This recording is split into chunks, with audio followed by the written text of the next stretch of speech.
Olá, Carla. Hoje, sexta-feira, Olá! 12 de maio. Exatamente, a grande data, o grande respirar de Nossa Senhora está a chegar. Gente, não, essa peregrinação aqui é sempre tão especial, né? Neste mês de maio, mês das Exatamente. mães. Oh, meu Deus, que alegria poder partilhar uma conversa hoje tão especial com os nossos queridos peregrinos. Muito especial mesmo, e eu vou usar a palavra do costume. Já sei que no Brasil eu vou acabar de dizer a frase, lá em Fortaleza, lá no Ceará, alguém vai fazer um tracinho a dizer, primeira vez que ela disse extraordinário. Mas, né, uma conversa que superou todas as minhas expectativas particulares, falamos, Exatamente. né, nessa conversa que já foi gravada com o padre Francisco Pereira, capelão aqui do Santuário de Fátima, numa conversa, né, Carla? Realmente, concordo com você, Deliciosa. extraordinária, maravilhosa, sobre a procissão das velas, não é que tem lugar aqui, vai ficar tudo muito explicado durante essa conversa, quando tem lugar as procissões das velas, mas dia 12 de maio é a grande, não é? A grande procissão das velas, aniversário. Enfim, uma grande alegria. Eu vou confessar para vocês que toda esta conversa está sendo gravada, inclusive esta nossa introdução, porque estaremos as duas de olho. Uma com mais sorte que a outra, porque tu estarás fisicamente e pessoalmente no santuário, eu porque estarei sem dúvida nenhuma em frente a uma televisão com um grande ecrã, não muito grande, não é daquelas gigantes, mas com muita atenção e espiritualmente estarei também no santuário de Fátima contigo.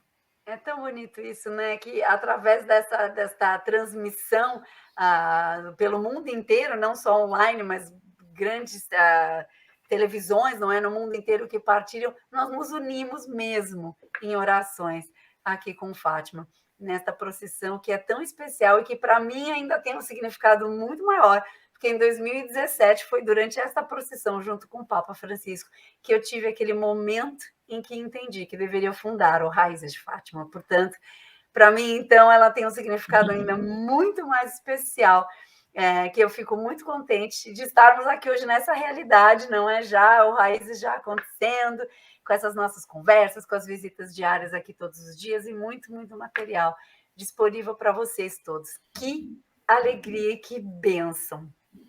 Mesmo. Carla, a gente, olha, nós temos certeza que vocês aí em casa vão gostar dessa conversa, porque ela foi realmente aqui fazendo antecipando um pouquinho, como a Carla disse, é verdade, simples e diz tudo. Exato. E que ao mesmo tempo a simplicidade com que a mensagem é transmitida, com que aquilo que o Padre Francisco nos vai dizer, ao mesmo tempo que é muito simples, acho que é mesmo por isso que nos vai direto ao coração e faz-nos ficar a pensar. É verdade, e a refletir tanto. Depois contem para nós aqui nos comentários a opinião de vocês. Eu tenho uma forma, o Padre Francisco, uma forma de comunicar, não é? Não é nem de falar, é de comunicar que atinge-nos diretamente no coração. Portanto, vamos lá partilhar então, Carla? Vamos sim, senhor. E deixar um abraço tão grande aos nossos peregrinos nesse dia tão especial, não é?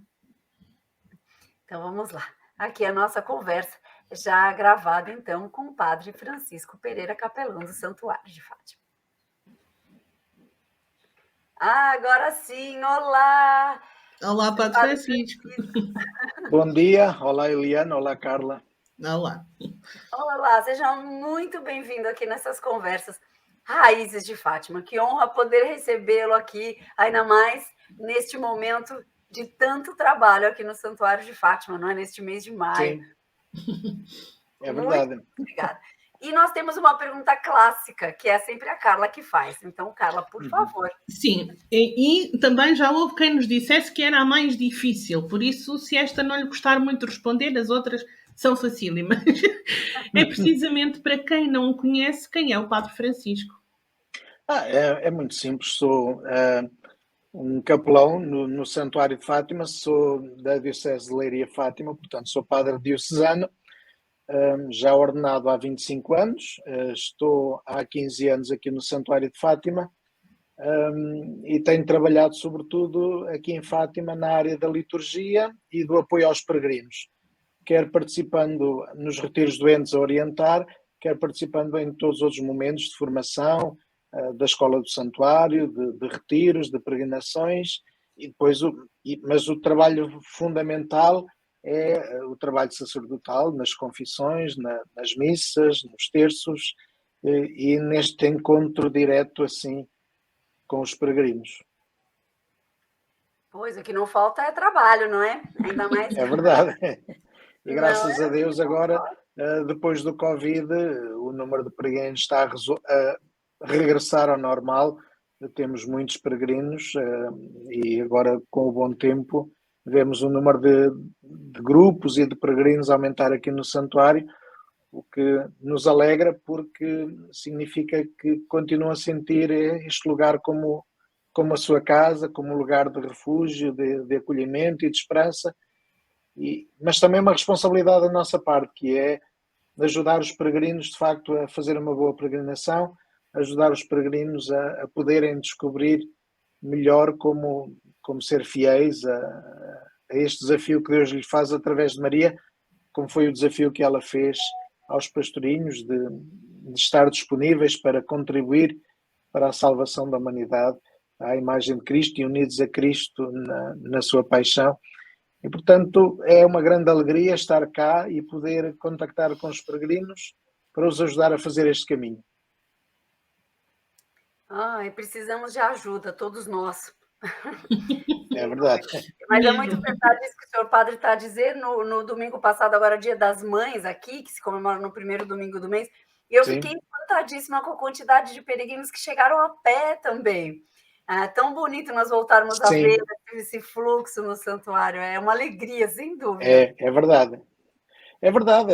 Estamos a ver o regresso dos peregrinos a pé, dos grupos, e é de facto algo de extraordinário quando estamos na capelinha ou em alguma das basílicas a celebrar a missa e ver chegar grupos de peregrinos com os coletes, com a sua devoção, com as suas lágrimas, mas também com os seus sorrisos de terminar este percurso, esta peregrinação e chegar ali à Capelinha das Aparições, o coração do santuário, aquele lugar que eles procuravam com tanto ânimo e entusiasmo, enche-nos também de alegria por ver que as pessoas continuam a responder a este pedido que Nossa Senhora faz, de sermos igreja, de construirmos igreja, de rezarmos pela paz e de nos unirmos a Cristo e ao coração de Maria nesta busca através da reparação, nesta busca de comunhão entre Deus e os homens, uma comunhão cada vez mais forte. E neste tempo da Páscoa que vivemos, em que celebramos Jesus Cristo ressuscitado, portanto, de renovação, de vida que brota, sentimos assim muito mais cheios desta paz e deste amor de Deus no nosso coração. Pelo jeito ficava aqui, olha, horas e horas aqui a ouvi-lo. Oh, meu Deus. Hein, Carla? Até estamos sem fala aqui as duas. Quase. Senhor Padre, a pergunta que temos a seguir acaba por ir um bocadinho ao encontro disto que nos disse, mas queríamos saber que nós às vezes somos um bocadinho cuscas. Sim. Queríamos saber ainda mais a fundo como é viver tão intensamente a espiritualidade que se vive no Santuário de Fátima. O estar tão ligado, porque há sacerdotes que passam por aí de vez em quando, esporadicamente, e passam aí uma temporada na confissão. Sim. Agora, o Senhor Padre não. O Senhor Padre é capelão do santuário, por isso está aí diariamente. Qual é a diferença? E como é que o que é que isto... Não será bem o termo, mas o que é que isto lhe traz de novo? Sim. É interessante porque como diocesano de Leiria Fátima, portanto, eu nasci numa paróquia vizinha de Leiria, cresci sempre a vir a Fátima muitas vezes por ano, mesmo depois no seminário, tivemos sempre muita ligação a Fátima. Quando éramos seminaristas, vinhamos participar em todas as peregrinações aniversárias internacionais, vinhamos durante o verão a colaborar com os serviços de informações, com o acolhimento aos peregrinos, e era ter esta coisa, pronto, sou de Leiria, vou muitas vezes a Fátima, conheço muito Fátima, conheço as aparições.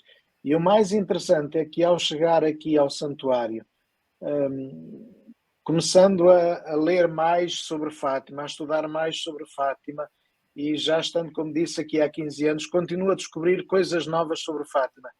Isto para mim é extraordinário, é esta contínua descoberta da mensagem de Fátima, um aprofundamento contínuo daquilo que Nossa Senhora disse aos pastorinhos e daquilo que significa, sobretudo para os cristãos de hoje. Ou seja, a mensagem de Fátima é uma mensagem constantemente atual, que está sempre presente e é sempre válida, e eu que fui jovem durante o final do regime comunista no leste, que me lembro bem da queda do Muro de Berlim, daquelas transformações do Papa João Paulo II, ainda novo, enérgico, apesar do atentado. Pronto, na altura do atentado eu tinha 12 anos, portanto já estava a entrar na adolescência. Portanto, fui testemunha de todas essas transformações e pensar que, pronto, o comunismo acabou, ou de facto caiu o Muro de Berlim, aquilo que Nossa Senhora tinha pedido da consagração da Rússia, está tudo praticamente feito. Começámos a ouvir, de facto, dizer que Fátima já não era assim grande apelo, mesmo para a comunicação social. Eu lembro-me, nos meus primeiros anos de padre, no final do seminário, chegar a ouvir um jornalista a dizer que Fátima já não traz nada de novo para as notícias e, portanto, e perceber que Fátima continua ainda hoje a atrair gente. Não é por causa da guerra da Ucrânia, que se calhar torna-se mais próxima, mas mesmo todo o programa e todo o itinerário que fizemos para a celebração do centenário, percebemos que Fátima continua a ser atual. Porquê? Porque os homens continuam a precisar de uma mãe, e sobretudo neste tempo de solidão, neste tempo de isolamento, mesmo com o Covid, com a experiência do Covid, percebemos que as pessoas em Fátima encontravam um certo refúgio. É muito bom ouvir as pessoas que nós encontramos ainda hoje a dizer-nos que durante o confinamento Fátima foi a companhia dessas pessoas, através das celebrações, através da imagem da capelinha, da basílica, e portanto percebemos que, para além disso, para além dessa presença real, virtual na altura e agora muito presente com o regresso dos peregrinos, mas também pensar aqui a mensagem, sobretudo a mensagem de Fátima, é uma mensagem muito atual. Tem a ver com aquilo que é essencial, que é a adesão a Jesus Cristo para ser membro do corpo de Cristo, para ser construtor do reino de Deus. E numa época de solidão, de relativismo, de confusão, Fátima continua a ser atual. Esta mensagem de mudança de vida interior e de esperança, sobretudo. As pessoas hoje vivem um bocado desesperadas. Também um bocadinho porque aquela promessa de conforto, de progresso, de estabilidade que durante muito tempo foi transmitida, sobretudo no final do século XX, parece que finalmente o mundo estava a ultrapassar todos os problemas. Vemos que o mundo tem sempre desafios grandes a enfrentar. As pessoas, as culturas, as sociedades, os regimes encontram sempre grandes desafios. E se não houver nada de transcendente, nada de espiritual, nada de religioso que ajude as pessoas a encontrar a perspectiva, facilmente caem no desespero e na autodestruição. E vemos recentemente um recrudescimento da busca do espiritual das pessoas. As pessoas querem encontrar algo para além daquilo que é material e concreto. E E temos aqui uma proposta acessível a todos, aberta a todos, de esperança, de compaixão, de misericórdia, e é isso que procuramos fazer nas atividades também que continuamos a desenvolver, da Escola do Santuário, dos retiros que vamos propondo, portanto, que vão para além daquilo que é o habitual das missas e dos terços, mas que outras propostas que ajudem as pessoas a entrar mais em si e mais em Deus. E, portanto, aí está que a nossa preocupação de continuar, como sempre foi, a responder aos pedidos e às necessidades dos peregrinos. Fátima cresceu sempre por causa dos peregrinos. Foi sempre respondendo às solicitações dos peregrinos. O santuário formou-se por causa disso. Formou-se porque havia gente que vinha aqui e que tinha necessidades de apoio espiritual, de apoio, de facto, religioso, e tudo o que se foi construindo à volta da capelinha, quer edifícios, quer propostas de espiritualidade, foi para isso. É para os peregrinos. E por isso o próprio santuário continua neste desenvolvimento. É o que é que os peregrinos de hoje precisam, quais são as suas necessidades, quais são os seus requisitos, para nós podermos, da melhor maneira, tentar ajudá-las.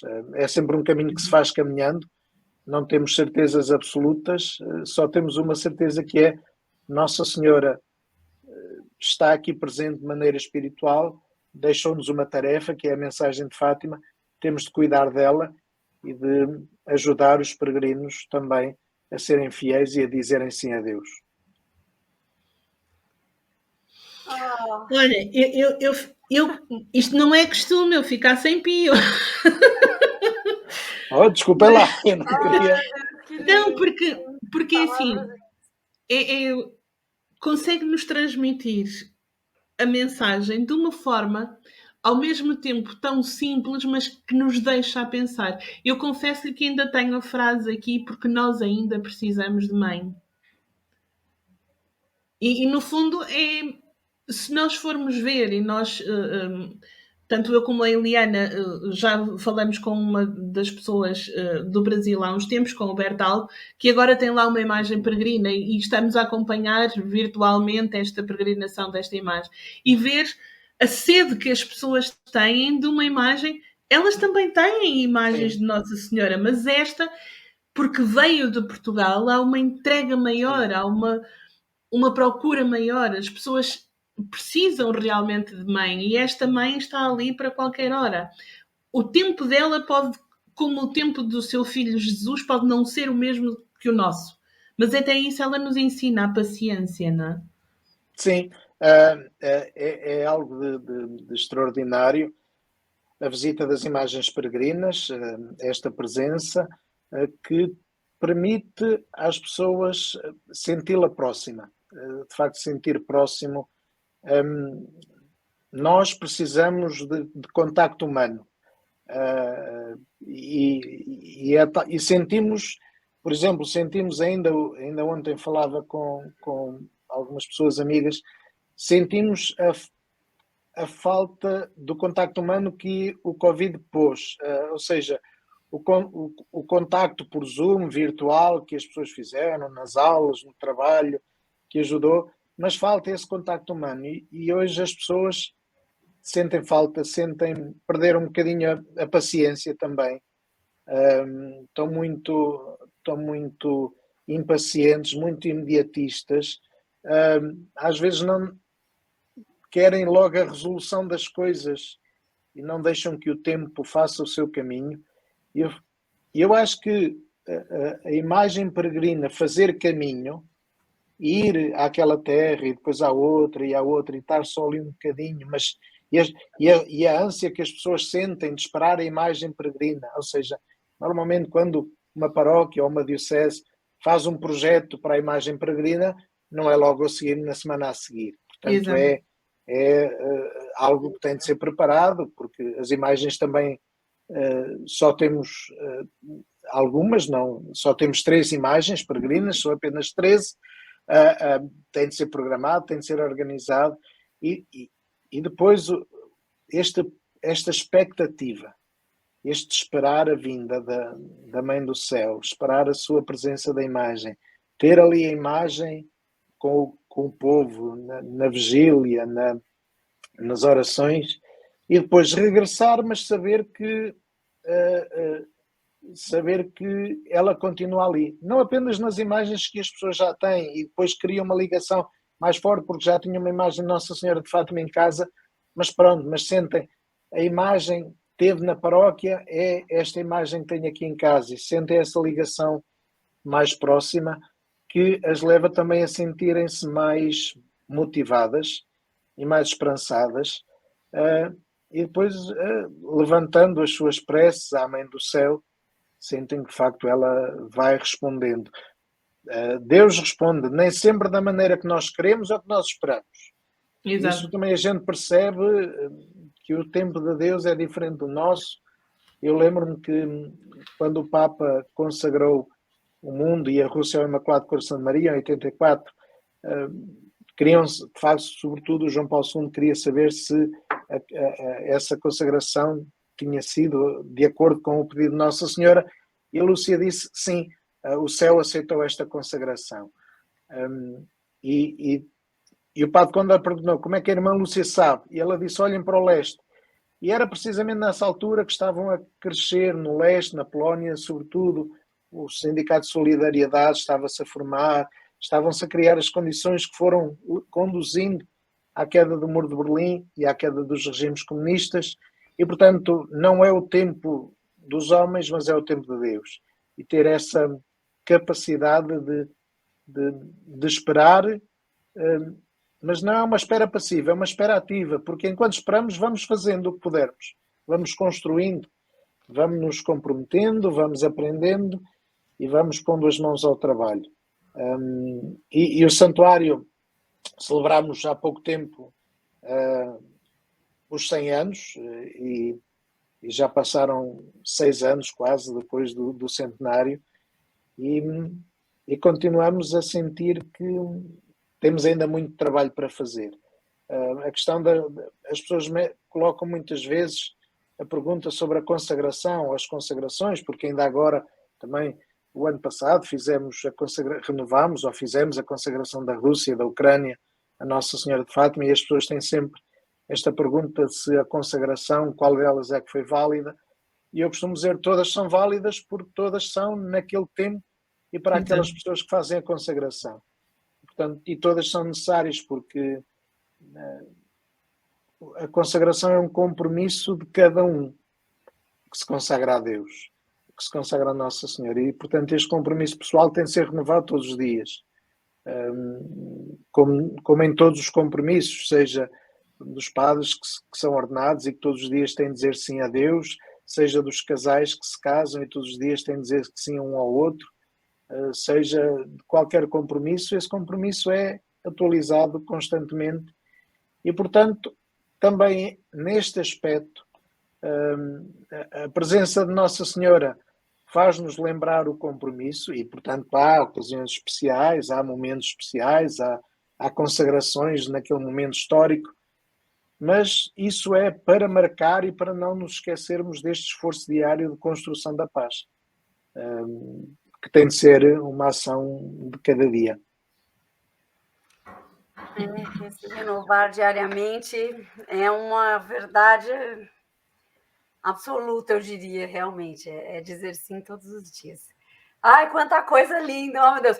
Depois vou voltar a conversa para ouvir tudo de novo. Sim. Senhor Padre Francisco, diga-nos, vamos entrar então agora no tema que nos trouxe aqui, não é? A procissão das velas. Este evento que é tão, enfim, até faltam adjetivos, não é? É emocionante, sim.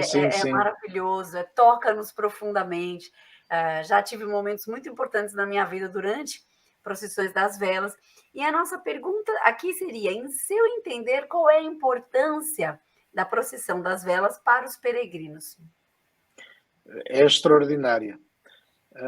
Eu lembro-me que há uns 10 anos fui com o Sr. Reitor a um congresso sobre peregrinações a Santiago de Compostela, e lembro-me que um padre que era responsável de um santuário no Peru, por acaso Nossa Senhora de Fátima, que pediu-nos para lhe darmos boleia até Fátima, antes de ele depois ir para Madrid para regressar ao Peru, porque ele era reitor de um pequenino santuário de Nossa Senhora de Fátima e queria estar algum tempo no santuário, e veio e participou apenas na procissão das velas, porque ele chegou ao fim do dia e no outro dia de madrugada teve de sair para regressar ao seu país. Mas ele queria estar em Fátima e escolheu, de facto, o momento da procissão das velas para estar em oração.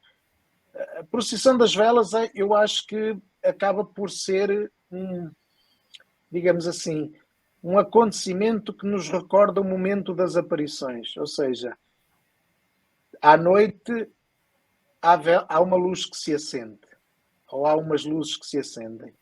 Na altura das aparições, naquela altura, pela política, pela Primeira Guerra Mundial, pelas mudanças de regime que estavam a acontecer em todo o mundo, de facto, a Europa e o mundo estavam cobertos com um manto de escuridão. E Deus fez brilhar uma luz, quase como no dia de Natal, mas Deus fez brilhar uma luz nesta senhora mais brilhante do que o sol, e que transferiu essa luz também para os pastorinhos, quando ela abre as mãos, quer na primeira, quer na segunda aparição. E aquele reflexo que era a luz divina, que lhes penetrou no coração, no mais fundo do ser, no qual eles se viram mergulhados, essa luz que é Deus, brilha assim também em Fátima quando nos unimos em oração. E, portanto, na noite que mete medo, que sabemos que brilha uma luz para nós. Essa luz é Deus, e o facto da luz se espalhar a partir do Sírio Pascal e se ir multiplicando por mais ou menos gente, consoante a questão, é extraordinário. Significa que, de facto, vale a pena deixar brilhar esta luz no nosso coração, vale a pena deixar tocar o nosso coração por esta mensagem de paz e de amor de Jesus, e assim multiplicar as luzes. E é extraordinário ver que a vela é pequenina, cada vela são velas pequeninas, a luz é muito tenue, mas ver aquele mar de luz, quem está na capelinha muitas vezes não se apercebe totalmente, quem está de fora ou no alto do recinto ou no altar do recinto percebe-se bem este mar de luz que ilumina de facto aquela noite, que ilumina de facto aquela comunidade, que ilumina aquele povo. E esta é a importância da procissão das velas. A luz que rompe as trevas e que nos faz sentir a esperança mais viva. E esse é o grande significado e a grande beleza da procissão das velas, que em Jesus Cristo encontramos a luz para o nosso caminho. A luz que rompe as trevas. Vou usar nas minhas visitas guiadas. Tão bonito. E olha, e para quem está lá em casa que não, enfim, que eventualmente nunca teve oportunidade de vir, vou então aqui partilhar com eles um pequeno vídeo do santuário. Nós vamos estar aqui, inclusive o senhor padre pode ir comentando aqui tá bem, diretamente, que acho que pode ser interessante para quem nunca pôde estar aqui, não é? Neste momento.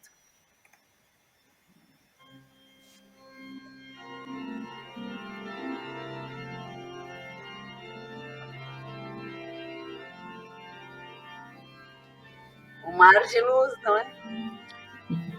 É ver estas pequeninas luzes que se vão multiplicando, perceber que cada vela também traz as nossas dores e as nossas tristezas. Ver os peregrinos, quem faz a procissão das velas, por exemplo, num dia 12 à noite, percorrer o recinto e olhar para as caras dos peregrinos, para os seus cânticos, para as suas orações, para o modo como eles olham para Nossa Senhora, é algo de impressionante. Às vezes eu tenho que pôr os olhos no chão para não me comover ao ver de facto esta emoção no rosto das pessoas, porque é de facto algo de muito visceral, no sentido de muito interior, nasce do âmago do ser pessoa. Sabemos que de facto o fogo, a luz, tem muita importância na civilização humana. Na liturgia católica, a luz é de facto extraordinária.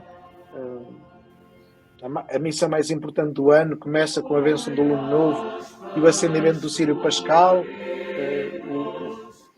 Quando cantamos aquela longa oração de louvor à luz na Vigília Pascal, a luz do batismo, de facto são sempre estas marcas que nos animam a não nos deixarmos vencer pelo desânimo, a não nos deixarmos vencer pela fragilidade, mas a sentirmos que Deus continua connosco. E quando Nossa Senhora percorre este santuário assim iluminado, seja nas grandes peregrinações, seja apenas num dia de semana com 300 ou 400 pessoas que percorrem o santuário, é o mesmo sentido, é este sentido de que não estamos sozinhos e que connosco vai Maria pelas dificuldades do mundo, ou seja, pelos caminhos do mundo, fáceis ou difíceis, bons ou maus, Nossa Senhora vai sempre connosco. Com um rosto muito sereno, o rosto da imagem também é muito marcante, mas que vai connosco. E a luz que trazemos ilumina-nos a nós, ilumina os irmãos, ilumina o mundo e mostra-nos que, de facto, naquele momento, a Igreja está, não diria mais presente, porque ela está sempre presente onde está um cristão. Exato. Mas sente-se mais aí essa marca da Igreja. Os Papas todos têm referido também esta dimensão. Sobretudo o Papa Bento XVI, quando ele disse que não há lugar nenhum no mundo como Fátima. Fátima, que a experiência que ele teve durante o 12 e o 13 de maio de 2010 foi uma experiência de um Pentecostes renovado. E, portanto, este sentir que ali faz uma experiência de comunhão com Deus muito, muito grande. E essa luz, que pode também simbolizar as chamas do Espírito Santo que caíram sobre a cabeça dos discípulos reunidos no cenáculo, essa luz também que nos ilumina, que nos ajuda a discernir a nossa realidade e nos ajuda a discernir o projeto de Deus. E, portanto, aqui, numa noite, iluminados a rezar o terço e a cantar à Mãe do Céu, que nos conduz até Cristo, de facto percebemos isso. Percebemos que somos conduzidos com ela para junto de Deus. E, portanto, vale a pena estarmos ali uns com os outros. Não nos conhecemos de lado nenhum, mas sorrimos uns para os outros, mas sentimos irmãos. E é engraçado ver também essa experiência dos grupos, das pessoas de muitos lados, mas que ali quase se sentem verdadeiramente como família. Também essa é uma experiência tocante, ver que tanta gente, tanto lugar, ali está em casa da mãe. Pronto, e portanto estão unidos e estão comprometidos uns com os outros e com uma causa única, que é a causa de Deus, de Jesus. É verdade. E a gente, nossa, com certeza, milhões, creio eu, de histórias, né?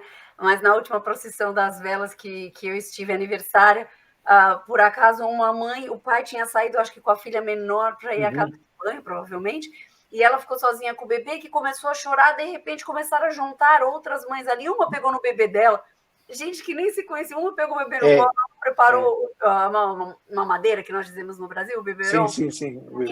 E todos, ali em 2 minutos a criança já estava ali a tomar o seu leite. E é tão bonito de ver, isso é tão emocionante, todas as gerações reunidas, diversas gerações juntas, as mesmas famílias, e e que extrapola a nossa família em si, não é que sentimos, é isso mesmo que o senhor padre falou, essa união entre todos. E ele comentou aqui, né, Carla, algo que fazia parte da nossa próxima pergunta. Exatamente. Que é exatamente isso, Sr. Padre. Nós sabemos que a procissão não é só na véspera das grandes peregrinações, que se faz quase todos os dias, não é? Há de haver, por certo, muita gente que não tem noção precisamente disto. Nós não queremos que nos esteja a dizer os horários todos, mas de Sim, alguma forma se pode elucidar-nos acerca das datas e sim, quais claro. as diferenças entre as Sim, comemorações. sim. Nós fazemos a procissão das velas a partir da Páscoa e até ao fim de novembro, até o início do Advento. Depois entre o fim entre o início do Advento e o fim da Quaresma, só fazemos aos sábados e nos dias 12. Pronto. Em todos os dias 12 e 13 do ano fazemos uma peregrinação mensal, recordando as aparições. As grandes é de facto de maio ou outubro, que é quando Nossa Senhora apareceu, mas nos outros meses fazemos sempre também a lembrança e a memória das aparições. E, portanto, todos os dias 12 do ano fazemos o terço às 9h30 com a procissão das velas. Durante o tempo dito de inverno, mas já não é bem de inverno, porque prolongamos esse ato, fazemos a procissão das velas até o início do Advento, porque depois é tempo de Advento, é tempo também temos menos gente e às vezes é difícil encontrar gente suficiente para levar o andor e para fazer a procissão, e também por isso não fazemos. E depois começa com a Páscoa. De facto, as procissões velas começam com a Páscoa e fazemos todos os dias. Depois da Páscoa fazemos todos os dias, e tenho notado que mesmo durante a semana o número de peregrinos aumenta. É assim, nós às vezes, quando os peregrinos são menos, fazemos uma peregrinação mais curta, indo em direção ao altar do recinto. Quando os peregrinos são mais, fazemos a peregrinação mais comprida, que vai para o alto do recinto, do lado da Basílica da Santíssima Trindade. E eu lembro-me que aqui há 10 anos, durante a semana, mesmo durante o verão, muitos dias era sempre a pequena. A grande só se fazia aos sábados ou nas grandes solenidades. E agora já temos muitos dias de semana em que precisamos de fazer a procissão grande, porque o número de peregrinos impede que se faça a pequena. Porquê? Porque se temos muito peregrinos e fazemos a peregrinação pequena, o que acontece é que a Nossa Senhora ainda não saiu da capelinha e já está a cruz a chegar. Porque Exato. Os peregrinos são tantos que dá a volta no instante. E, portanto, temos de fazer a peregrinação grande. Rezamos o terço todos os dias às 9h30 da noite, na capelinha. Isso também, quando eu cheguei ao santuário, e até, de facto, até para aí 2008 ou 2009, no inverno, como havia sempre muito poucos peregrinos, não se rezava o terço todos os dias à noite, era só no inverno, em dezembro, em janeiro, era só aos sábados, e nós achámos que havia um grupinho de peregrinos que justificava, e portanto começámos também a rezar o terço todos os dias à noite. E eu lembro-me, as primeiras vezes juntavam-se apenas às vezes só 10 ou 15 pessoas ali à volta da capelinha, por exemplo, em dezembro ou em janeiro, mesmo em fevereiro, assim com chuva e com frio, mas estava sempre um grupo de pessoas. E o que aconteceu foi os peregrinos foram crescendo. Agora também já temos muitos peregrinos que vêm nestes meses, sobretudo os do hemisfério do sul, sobretudo brasileiros, que vêm, aproveitam o tempo de verão no Brasil para vir ao Santuário de Fátima, e portanto mesmo em janeiro ou em fevereiro encontramos vários grupos estrangeiros que não vêm noutras alturas, mas vêm ali, e procuramos de facto celebrar dignamente sempre o terço à noite, e às vezes nem sempre é possível no inverno, portanto durante a semana não fazemos a procissão das velas. Quando há ocasiões em que um grupo que vem grande e se inscreve e nos garante que vale a pena fazer, podemos também fazer. Às vezes temos, por exemplo, uma diocese, que vem a diocese toda, para aí 1000 peregrinos, e querem rezar o terço à noite, e se pedirem, a gente depois também, porque há um grupo de peregrinos que justifica. É difícil saber de antemão Exato. se o grupo de peregrinos justifica, também para termos o andor preparado, Claro. para ter o andor enfeitado com as flores, porque também não é em 5 minutos que se enfeita o andor, e portanto o andor precisa estar enfeitado com flores frescas. Desculpem. Não faz O mal. andor precisa estar enfeitado com flores frescas e, portanto, no inverno as coisas só se faz a procissão ao sábado, de velas ao sábado. Mas durante o verão, a partir agora da Páscoa, é todos os dias, às 9h30, e vemos já grupos, muitos, e depois é engraçado termos, mesmo agora, é habitual termos mais de 15 grupos que participam no terço. Depois cada grupo pode se inscrever para rezar uma dezena ou meia dezena, consoante as disponibilidades. Então também é outra coisa extraordinária, que é estarmos a rezar o terço à noite em múltiplas línguas, para além das oficiais no santuário. Depois ter também o terço nas línguas, às vezes países muito pequenininhos. Por exemplo, ter um grupo de cristãos do Líbano que rezam em aramaico, sobretudo para mim é algo tocante, porque era a língua que Jesus falava, e ouvir a rezar o Pai Nosso em aramaico. E reconhecer que foram exatamente aquelas palavras, ou muito semelhantes àquelas que Jesus ensinou aos discípulos, faz-nos, de facto, viajar até aqueles tempos. Ouvir a rezar em chinês, por exemplo, ouvir a rezar em Tagalog das Filipinas, ou em árabe. Pronto, é extraordinário ouvir a rezar em línguas, às vezes línguas que são muito locais, em dialetos, diríamos, da Índia, de África.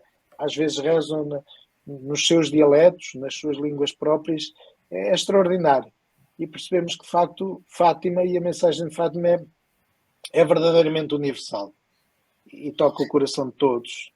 E as pessoas, às vezes, movem-se a rezar e têm dificuldades em rezar quando estão ali na capelinha, porque é uma emoção extraordinária, de facto. Eu confesso-lhe que já fui a uma altura rezar no ambão, e foi preciso, na altura era o Dr. Cristino que estava a orientar o terço, foi preciso ele ditar-me um Pai Nosso atrás de mim, porque não saía. É verdade. Eu cheguei lá e vi um santuário repleto de gente, aquele mar de luz, e o Pai Nosso não saía, não havia forma. Mas ia fazer-lhe uma outra pergunta, porque tem a ver com a diferença que é diariamente e as quintas-feiras, porque à quinta-feira a procissão de velas faz-se na mesma, mas há uma grande diferença, não é? Sim, a quinta-feira, como tradicionalmente está ligada à instituição da Eucaristia, ao sacerdócio, nós todas as quintas-feiras rezamos pelas vocações de consagração, portanto sacerdotais, religiosas, mas ou vocações de consagração. E fazemos a procissão com o Santíssimo também durante o verão, portanto desde o início da Páscoa, desde o dia de Páscoa até o início do Advento. Fazemos a procissão com o Santíssimo, também com as velas, mas é apenas é com o Santíssimo em vez de ser com a imagem de Nossa Senhora. Também é um momento extraordinário, porque Fátima também é um lugar eucarístico, também a Eucaristia também está presente de forma notável na mensagem de Fátima, sobretudo na aparição do anjo, que trouxe a Eucaristia aos pastorinhos, que lhes ensinou aquela oração de reparação à Eucaristia. Portanto, a Eucaristia é algo muito importante na mensagem de Fátima.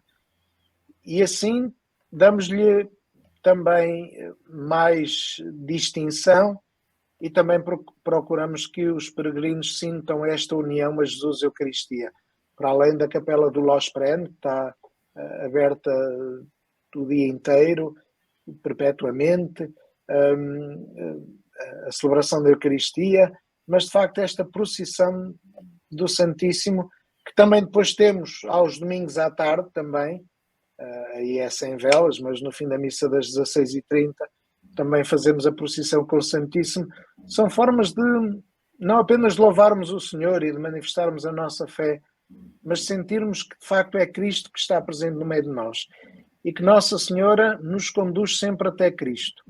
Ela pega-nos pela mão e leva-nos a Cristo e, portanto, quando é o Filho que vai na procissão, ela também está presente. Não vai o seu andor, mas ela está presente também, discretamente, como sempre esteve. Exato. Como Mãe de Deus sempre esteve, mesmo quando a Bíblia não fala, ou o Novo Testamento não fala, ela foi acompanhando sempre Jesus Cristo. E, portanto, também acompanha aquela procissão eucarística que é vivida de outra forma. E também vemos a devoção dos peregrinos, dos fiéis que acolhem esta mensagem, que se ajoelham, que acompanham e que louvam o Senhor assim, que percorre o santuário. E, sobretudo, acho que é importante também sentirmos este caminho que Jesus faz na história da humanidade, ou seja, cada um de nós, ao comungar e ao terminar a Eucaristia, regressando à sua casa e indo para o seu trabalho, como Nossa Senhora foi na visitação, portador de Cristo. E, portanto, assim como Nossa Senhora se levantou apressadamente para ir ao encontro da sua prima Santa Isabel, para lhe levar esta boa nova da encarnação do Messias, assim também nós trazemos e levamos connosco no coração Jesus Cristo, que recebemos na comunhão, para levar a alegria da fé aos nossos irmãos, para testemunhar aos nossos irmãos esta alegria da Eucaristia e daquilo que nos faz. Portanto, fazer a procissão eucarística frequentemente ajuda-nos também a ter essa consciência, ajuda-nos também a tomar consciência de que Deus não é apenas um rito que acontece no momento da comunhão e pronto, mas alguém que caminha connosco pelos diversos caminhos da vida e vai para onde nós formos. E Ele quer que nós o levemos a todo lado. Ai, ai. Bom, eu queria só... É que depois disso a gente fica até meio sem fio, mas eu posso deixar isso para o final. Ainda temos aqui mais uma pergunta, né, Carlos?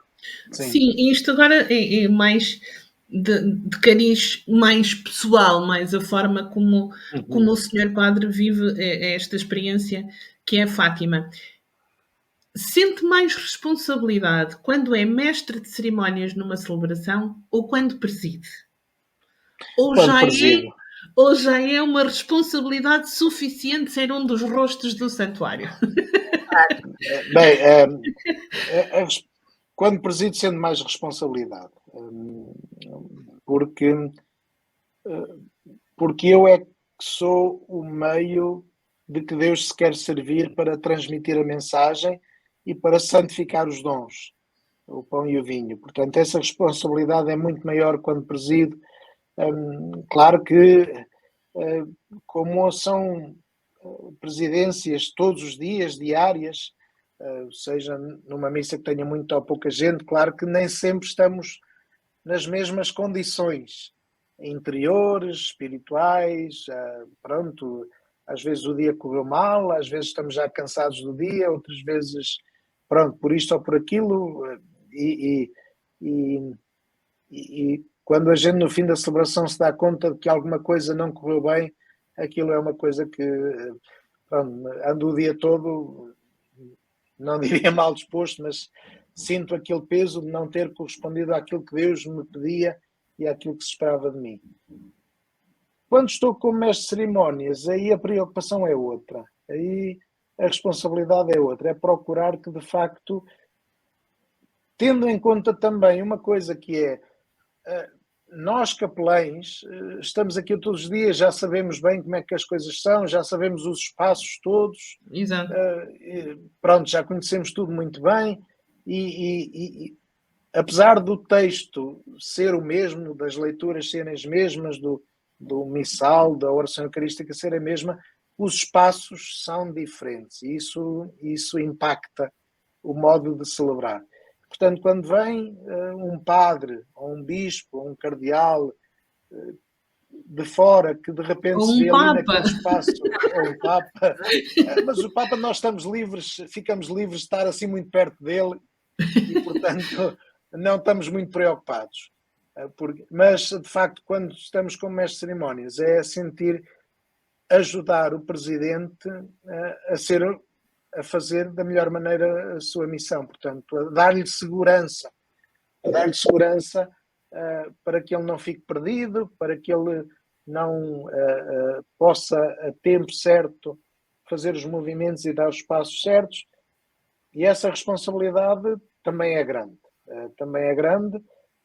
E eu lembro-me que quando vim em 2007, fiquei como responsável do departamento de liturgia, portanto era eu o único cerimoniário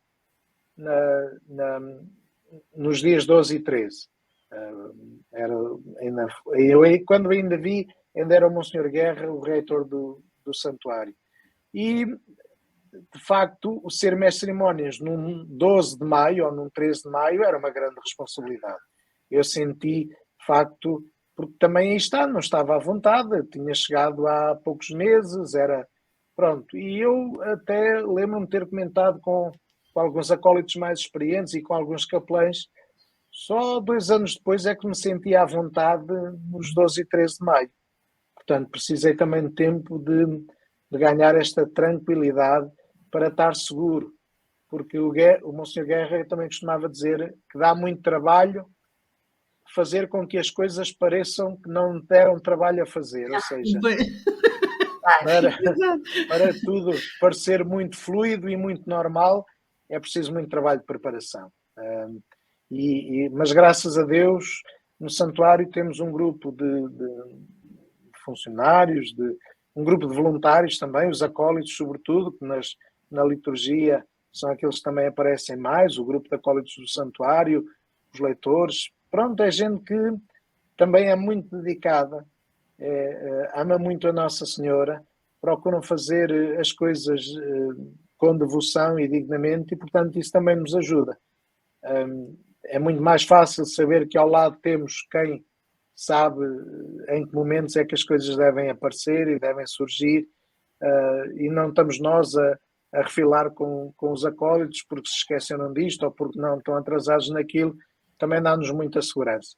Sabermos que as coisas foram bem preparadas, foram preparadas com responsabilidade, estão pensadas, estão organizadas e, portanto, tudo corre fluidamente, sem dar grandes atropelos. Claro que isso depois depende de muita coisa e às vezes nem sempre tudo corre tal e qual como desejaríamos, mas o importante é procurarmos, mesmo aí, de facto, procurar discretamente resolver as coisas e, portanto, a experiência vai nos ajudando a ter tranquilidade nessas formas, tranquilidade nesses momentos. Portanto, eu digo que, de facto, participar num grande dia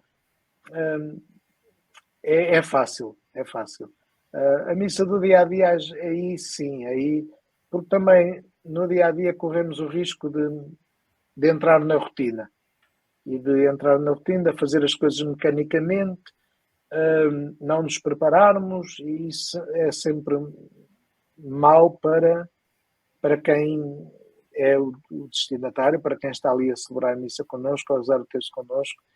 Procuramos fazer sempre o melhor, porque sabemos que, de facto, nesses dias é que, pronto, e muitas vezes também lembro-me, muitas vezes, na paróquia a gente tem as pessoas que vão à missa todos os domingos e são sempre as mesmas pessoas e vão todos os domingos e é uma comunidade certa, fechada, no sentido constante. Aqui em Fátima temos gente que se calhar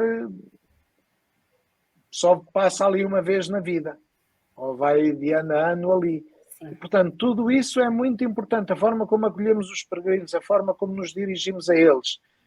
Eu não me esqueço daquilo que o Papa Francisco disse ao Sr. Reitor no fim da peregrinação que ele fez aqui em Fátima, em 2017, Disse ele, olha, recomendo aos capelães e aos confessores que sejam misericordiosos para com os peregrinos.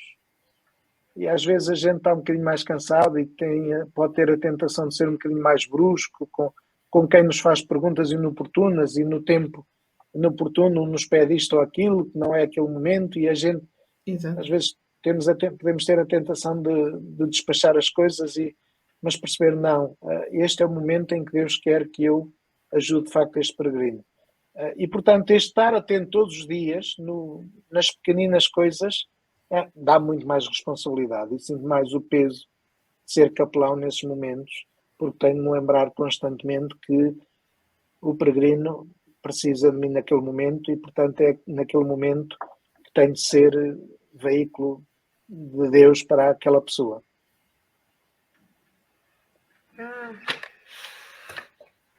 Que lindo! Bom, vocês viram que eu e a Carla hoje nós estamos Acho que temos que passar a estar mais atentas às homilias do Padre Francisco, porque isto a gente aprende umas coisas. Sem dúvida, sem dúvida. Antes de passarmos aqui, já entrando, né, na parte final, então corrija-me, senhor Padre, se eu estiver errado. Então, para quem está lá em casa, temos o terço às 9h30 da noite, o ano inteiro. Sim. Certo? Depois, Sim. da Páscoa ao Advento, procissão das velas, todas as noites. Sim. Claro, nos 12, entre maio e outubro, as grandes celebrações. Mas, diariamente, quem vier a Fátima neste período, entre a Páscoa e o Advento, em qualquer dia vai poder participar de uma procissão das velas, pela noite, correto? E depois, entre o Advento e a Páscoa do ano seguinte, aos sábados, tem a procissão das velas quando o tempo assim o permitir. Isso? Sim, é isso. Okay. Mesmo quando não fazemos a procissão das velas, fazemos sempre o acendimento das velas, mesmo quando não há procissão. Aí está, porque é um momento importante, portanto fazemos sempre aquilo que nós chamamos o lucernário. Fazemos sempre o rito inicial de acender as velas, embora não haja procissão, rezamos sempre o terço com a vela acesa. Também para marcar essa. Eu não sabia esse nome, perdão. Sim. Lucernário. Vem de lucerna, que é uma palavra latina para significar a vela. Portanto, fazemos sempre esse ritual do acendimento da luz antes dos terços, mesmo que não façamos a procissão das velas. Também porque fomos percebendo que muitas vezes nós não fazíamos, mas os peregrinos acendiam a sua vela na mesma, porque queriam estar de vela acesa a rezar o terço. Então pensamos, não, fazemos de facto esta celebração do acendimento das velas, da bênção da luz, e rezamos o terço de vela nas mãos, levantamos a vela quando cantamos o Glória ao Pai, e assim também manifestamos esta luz que Nossa Senhora nos trouxe e esta ligação a Cristo, luz do mundo. Que bonito. Só à parte, mas que acaba por, no fundo, também ir ao encontro do que o Sr. Padre está a dizer. Aqui na minha paróquia, na paróquia de Algueirão Mãe Martins, agora durante o mês de maio, faz-se a oração do terço, o mês de Maria, na paróquia, mas depois à noite, às 9h, a imagem é trazida num carro para a rua da pessoa que pediu que naquele dia o terço fosse à sua porta. E não se faz procissão, a imagem chega à porta daquela pessoa, está um grupo de pessoas, mas toda a gente tem a sua vela acesa. Não há o fazer da procissão, mas a luz está ali presente. Sim. É isso, Que bonita essa luz, que essa luz de Fátima se espalhe, não é? Nos corações de todos nós. Bom, e agora já caminhando aqui para o final, vou deixar para a Carla essa pergunta também, porque essa pergunta é a Fátima, que foi a Carla que elaborou. E é exatamente uma pergunta que tem a ver com esta luz que é Deus, com esta luz que o Francisco tão bem definia, que gostou muito de ver o anjo, mas gostou mais ainda de Nossa Senhora, mas o que gostou foi aquela luz que era Deus. qual é a mensagem que nos quer deixar a nós e a quem nos está a ouvir lá em casa, para que possamos precisamente ser parte desta luz que Nossa Senhora pôs no peito dos pastorinhos e que ao pôr no deles está a pôr no nosso, nesta luz que é Deus?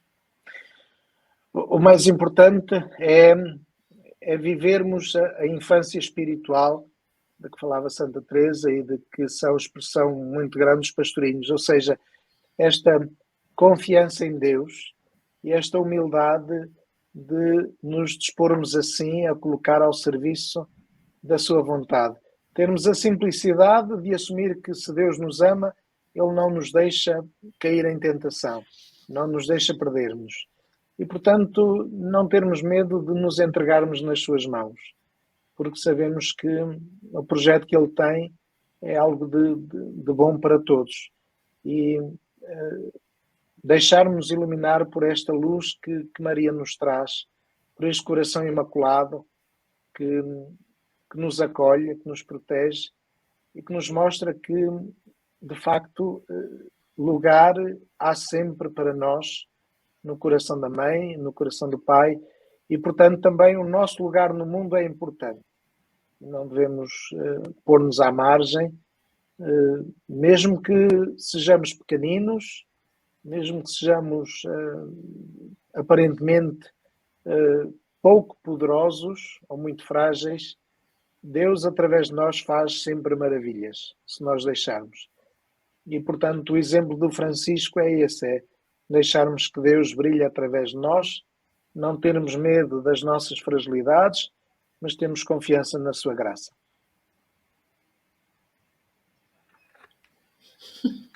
E pronto. É o que eu digo. É a forma simples em que nós percebemos tudo, mas ao mesmo tempo ficamos aqui com qualquer coisa a fazer-nos ir buscar algumas das frases que foram ditas durante esta conversa. Sem dúvida, sem dúvida. Ai, e sem palavras para lhe agradecer o tanto que partilhou conosco, não é? A sua disponibilidade, que, nossa, foi uma honra poder recebê-lo aqui. E, Carla, nós assumimos aqui uma posição de pedir o que a gente pede às vezes? Claro que sim. Nós costumamos pedir e nisso abusamos um bocadinho aos senhores padres que conversam connosco, que nos deem a bênção, sem dúvida nenhuma, claro. que o queríamos. Então, que a bênção de Deus Todo-Poderoso deixa sobre vós e fique e permaneça sobre para sempre. E que Deus, o Pai, o Filho e o Espírito Santo vos abençoe, vos proteja e vos guarde. Muito obrigada. Bendigamos ao Senhor. Amém. Amém. Muito, muito, muito obrigada. Em nosso nome, em nome dos peregrinos que estão lá em casa e que nos acompanham. Muito obrigada, muito obrigada. Uau, vou voltar agora essa conversa para ouvi-la toda novamente. Eu agradeço mais uma vez. Que Deus vos abençoe. Muito obrigada, Sr. Padre. Até breve. Muito obrigada. Até sempre, não é? Obrigada. Obrigada, com licença. Deus.